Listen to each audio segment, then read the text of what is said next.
Amagaju ntabwo wagira bari gukora abafane. Oh my dear Lord,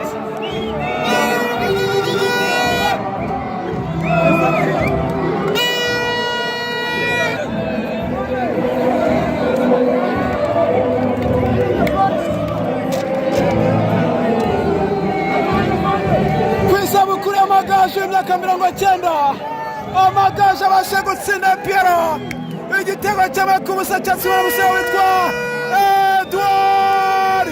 Umusore w'Amagaju yatsindiye ikipe y'Amagaju igitego. Piero iragishaka igitego biranga. Abasore b'Amagaju ngabo baserebura baririmba n'abafana b'ikipe y'Uyirenza indirimbo y'Uyirenza Amagaju United Football Club.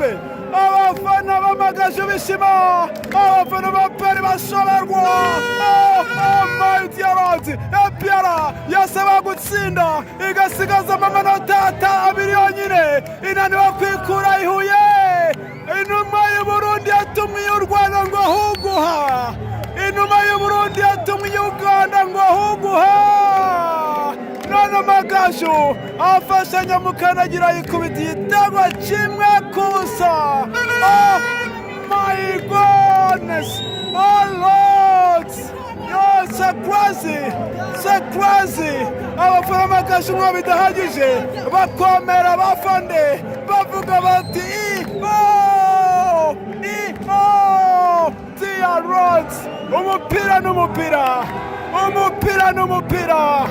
Amagaju twumva indirimbo yayo, ikipe zo mu njyepfo y'u Rwanda zitangaraha n'akaraha. Abakunzi ba Murera bose bishima, abakunzi ba Piero bose bashoberwa. Ngiyo football. Twumva indirimbo y'Amagaju. Abafana b'Amagaju baririmbira ikipe y'abakunda Amagaju. Indirimbo y'Ikubise imyaka 90 Amagaju amaze, ariko baragize bakana ko abayobozi banazwa abafana ba Piero bavuga ati